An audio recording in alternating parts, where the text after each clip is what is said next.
un gusto estar en nuestra casa. Bien, esto del informe económico, ¿qué es exactamente? Esta es una idea que surgió del rector y la vicerrectora de poder empezar a armar dentro de la Secretaría Administrativa Financiera un equipo que de alguna manera pudiera hacer una síntesis y elevarlo al Consejo Superior respecto a la realidad económica, tanto internacional, nacional, local y el sector de la universidad, puntualmente, el sistema universitario. Por primera vez lo hemos desarrollado este mes, se presentó en el Consejo Superior el día jueves pasado. En principio creemos que con muy buena recepción, han llegado buenos comentarios y la idea y la instrucción que tenemos es continuar haciéndolo en forma periódica. Periódica quiere decir que salga un informe en forma mensual y que quede a disposición del Consejo Superior y, por supuesto, si lo hace propio, también del resto de la comunidad universitaria y, por supuesto, también, ¿por qué no?, de la sociedad sanjuanina. Claro, de la provincia. De la provincia. Más o menos a resumidas cuentas, ¿qué decía el informe? Y es un informe complejo, en realidad. Estamos viviendo una situación muy difícil, turbulencias en lo financiero, turbulencias en lo económico. La realidad es que estamos viviendo un contexto internacional bastante desfavorable para la Argentina y más después de que algunas de las medidas del gobierno nacional son contraproducentes para proteger de alguna manera nuestro sistema económico, para nuestro sistema financiero. Medidas como, por ejemplo, el libre movimiento de capitales sin ningún tipo de resguardo respecto a los tiempos que tienen que estar dentro del sistema económico, dentro de nuestra economía, hacen de que, bueno, esos fondos se muevan con demasiada libertad y hagan lo que, bueno, habrán visto la mayoría, digo, del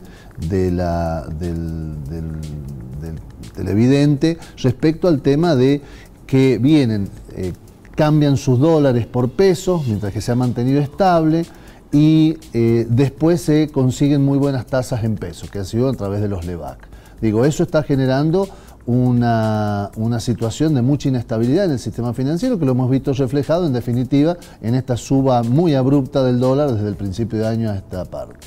Esto indudablemente, por otro lado, tenemos indudablemente un déficit comercial muy importante que también nos hace generar una gran cantidad de dólares que necesita la economía argentina para hacer frente a ello. Por otro lado, un profundo o un intenso acrecentamiento de nuestra deuda externa. Hemos subido un 50% nuestra deuda externa en lo que van de estos 2 años. Un déficit... Cuando uno dice un 50%, digamos, ¿a qué se refiere en concreto? ¿Qué se debe? ¿Cómo se va a pagar? Por decir una cifra, la deuda al principio del 2016 eran 200.000 millones de dólares, hoy son 300.000. O sea, es una cifra muy interesante la que hay. Más, de ser un país, la Argentina estaba entre los países de la región con menor endeudamiento en relación al PBI. Hoy hemos pasado a ser casi los de los primeros endeudados en relación al PBI. Digo, ese es un dato. Y además, ¿qué es lo que genera ese endeudamiento? Claro. Primero, genera condicionamientos al momento de tomar decisiones desde lo económico, desde lo financiero. Y segundo, fundamentalmente, otro tema que nos va es lo que nos implica el pago de esos intereses, porque ese endeudamiento genera intereses que se tienen que pagar más allá del capital mensualmente, anualmente nosotros tenemos que pagar los servicios. ¿Qué son los servicios? En definitiva es pagar los intereses de esa deuda que hemos contraído, que al aumentarse también se incrementa nuestro déficit fiscal, porque parte de los gastos que realiza el Estado son los intereses que tiene que pagar.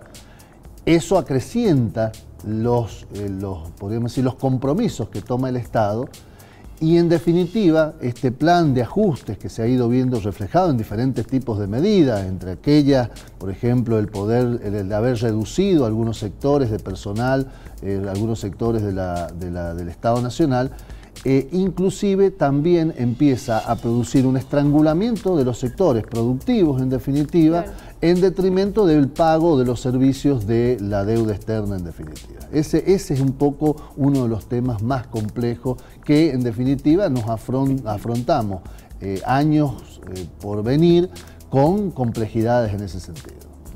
Un tema bastante escabroso y nos atañe a todos, lamentablemente. Y nos atañe a nosotros como Universidad Nacional, donde ya este año nosotros tuvimos un ajuste en los gastos de funcionamiento, una demora muy importante en los ingresos, porque nosotros tenemos hoy, por ejemplo, en gasto de funcionamiento nos vino en este presupuesto exactamente que lo del año 2017.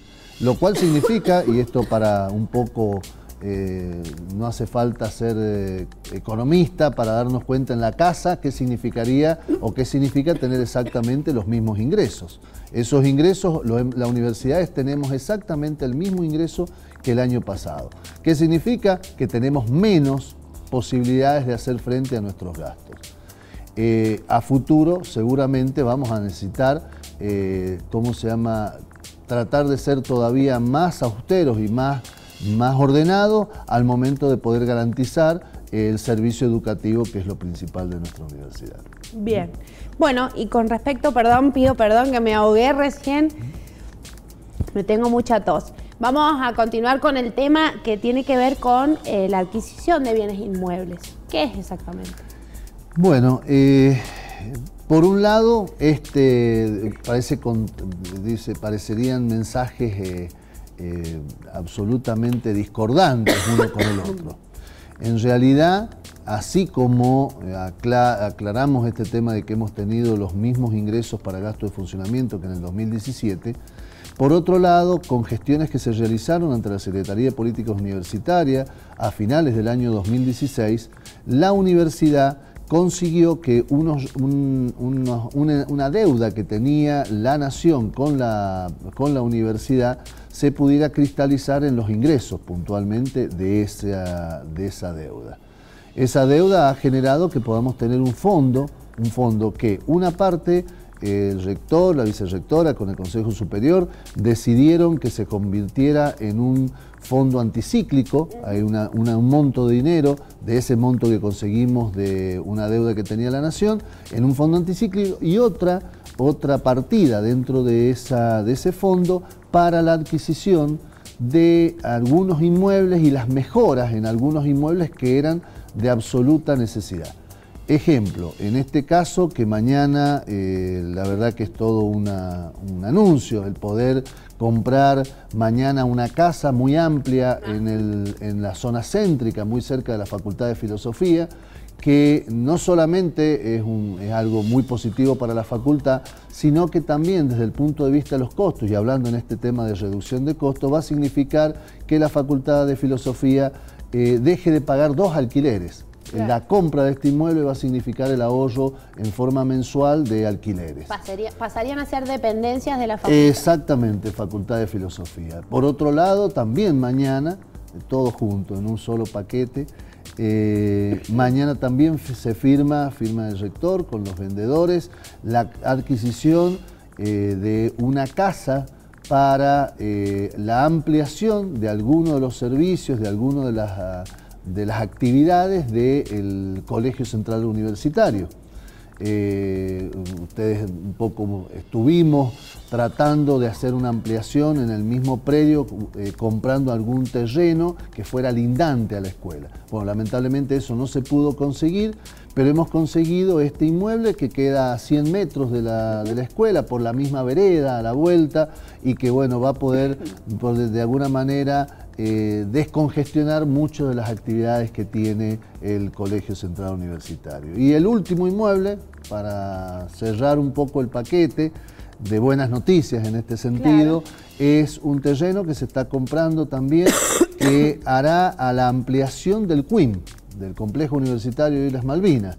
Ese predio, salvo este terreno, que es 1/4 de hectárea, no teníamos posibilidades de pensar de que se pudiera ampliar, y la verdad es que en los últimos tiempos hemos logrado, gracias a Dios, a gestiones importantes, poder hacer una serie de edificios dentro de como fue el comedor universitario, claro, como es el complejo de nuevas aulas para la Facultad de Ciencias Sociales. Bueno, y tal vez hoy no nos está quedando chicos, pero en realidad la perspectiva es que nos va a quedar chico. y bueno, y poder adquirir este inmueble ya, hoy, aunque ya no lo vayamos a utilizar, es, podríamos decir, garantizar a futuro la posibilidad de seguir desarrollando una infraestructura lo suficientemente acorde para toda la comunidad universitaria. Bueno, la verdad que es una buena noticia. Después del informe económico, la buena noticia. Es un postre por lo menos. Bueno, muchísimas gracias, Pablo, por tu visita y por darnos esta información, esta noticia buena. Una cosita más. Una pequeña cosita, mañana también, a las 11 firmamos todo este criterio, a las 11:30 firmamos el convenio finalmente con el Banco Nación.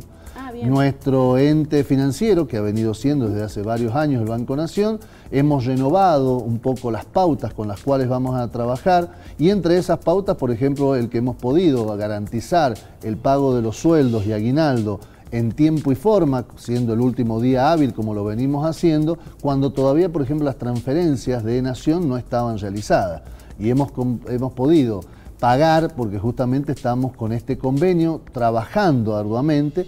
Y bueno, mañana el señor rector junto con el gerente del banco firman el convenio, lo cual trae otras novedades más que seguramente en próximas, después de que esté firmado el convenio, podremos ampliar. Bien, sí, seguramente nosotros mañana vamos a estar ahí haciendo la cobertura de ese evento, de esa firma, y vamos a tener más información al respecto de, bueno, de todo lo que conlleva esto. Muchísimas gracias, un gusto estar en nuestra casa.